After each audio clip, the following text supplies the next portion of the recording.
Have you ever imagined a day when airlines in South America, a region historically tied to Boeing and Airbus, would suddenly look east, past the United States and Europe, and place their bets on China? That moment just arrived. Brazil's Total Aviation has officially announced it will purchase four C919 passenger jets from China, bypassing the two giants that have dominated the skies for decades. On paper, it might look like a modest deal, but symbolically, it's a thunderclap. For more than half a century, airlines only had two real choices: Boeing or Airbus. Today, for the first time, a South American carrier is putting real money into a Chinese-made large passenger aircraft. And that raises the question, why now? To answer it, we need to look at how the skies shifted and how two Western giants left the door open for an unexpected challenger. For generations, Boeing was more than just a company. It was the pride of American engineering, a name synonymous with safety, innovation, and reliability. Its aircraft carried presidents, business leaders, and millions of travelers across the globe. But in 2018, the story began to unravel. Within just 5 months, two Boeing 737 MAX jets went down in separate crashes, one in Indonesia and another in Ethiopia. Investigations pointed to a faulty flight control system that pilots weren't properly informed about. The fallout was brutal. Entire fleets were grounded worldwide, lawsuits piled up, and Boeing's reputation, once untouchable, started to crack.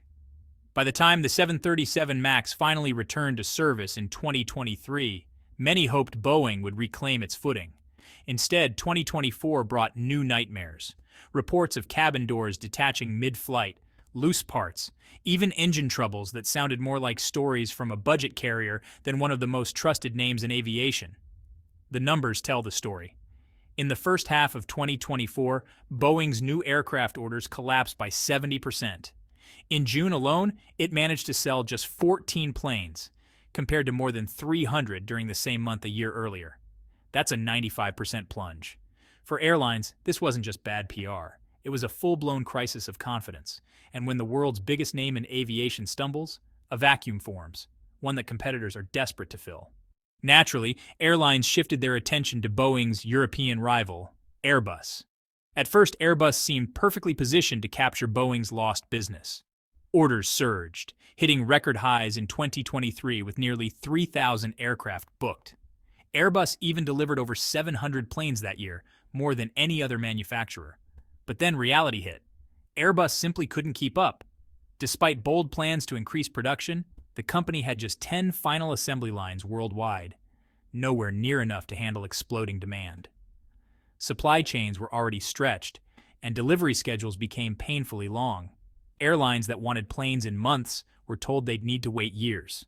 And for some, like Brazil's Total Aviation, that was a deal breaker. So here we were, Boeing caught in scandal, Airbus drowning in backlogs. And that's when a quiet competitor finally stepped into the light. For decades, China watched Boeing and Airbus dominate the skies. But behind the scenes, it was playing the long game. Billions of dollars in investment, years of testing, and an unshakable determination all went into one project, the C919. Built by Comac, China's state-backed commercial aircraft corporation, the C919 was designed as a direct challenger to the Boeing 737 and Airbus A320. A narrow-body jet for short and medium routes, the bread and butter of global air travel. After years of development and skepticism, the C919 finally entered commercial service on May 28, 2023. And since then, it has been proving itself where it matters most, in the air. Over 10,000 safe flight hours, more than 3,700 commercial trips, and over 500,000 passengers carried. This wasn't just a prototype. It was a plane flying daily routes in China, with paying customers on board. Now, with Brazil stepping forward to order the C919, Comac isn't just competing in Asia anymore. It's debuting on the global stage. Why Brazil? Why Total Aviation? And why now? The answer comes down to three things: timing, price, and financing. First, timing. Airbus was overbooked. Boeing was in crisis. Comac stepped in with an offer the others just couldn't match. 4 new planes delivered by March 2025. That's months, not years. Second, price. A new Boeing 737 or Airbus A320 usually runs between $110 and $135 million. The C919? Around $90 million. For a smaller airline, that difference is massive. It can determine whether expansion is possible at all. And finally, financing. Reports suggest that up to 80% of Brazil's deal will be backed by the China Development Bank. Low-interest loans, a repayment window of more than a decade, and terms tailored for growth. That kind of support isn't just a sale, it's a partnership. For Total Aviation, the choice was clear. Faster delivery, lower cost, easier financing. But the significance goes beyond one airline. Brazil's move sends a signal that other developing nations can't ignore. For decades, airlines in Latin America, Africa, and Southeast Asia faced a tough reality. Boeing or Airbus, take it or leave it. Both meant high prices, long wait times, and little flexibility. But Brazil's decision cracks that reality wide open. Now imagine you're running a regional airline in Kenya, Vietnam, or Colombia. You want to scale up, but you can't wait 5 years or pay $130 million for one plane. Then along comes Comac, offering a modern jet for $90 million delivered within a year. With financing help, suddenly, the impossible becomes doable.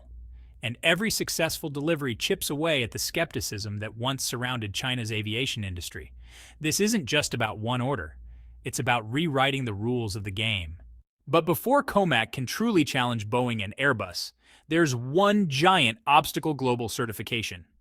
Right now, the C919 is only approved to fly in China and a handful of partner nations.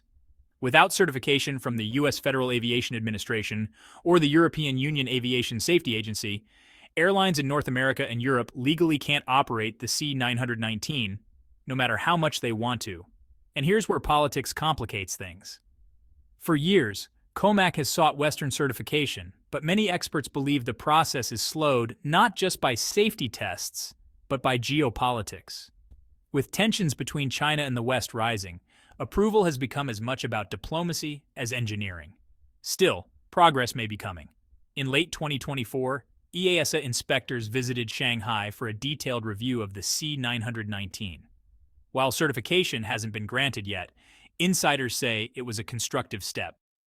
Meanwhile, Brazil's aviation authority is preparing its own review. And if it approves before the West, that could trigger a domino effect across Latin America, Africa, and Southeast Asia. The moment one respected regulator outside Asia signs off, others may quickly follow. A few years ago, the idea of a South American airline ordering Chinese-made jets would have sounded impossible. Today, it's reality, and the world is watching closely. This isn't just about 4 planes. It's about the shifting balance of power in one of the world's most strategic industries. Boeing and Airbus built their dominance not just on performance, but on the lack of alternatives. Now, Comac has entered the race with a plane that's affordable, backed by financing, and ready to fly. If the C919 proves itself in Brazil, it won't just be a win for Comac. It could mark the birth of a third aviation superpower. Because this story isn't really about planes. It's about how emerging powers are reshaping global industries, and how old monopolies are finally facing competition.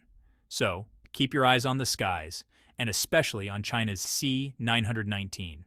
Because what happens next may not just change aviation. It may change the balance of global power itself. If you found this breakdown insightful, make sure to hit subscribe and turn on notifications.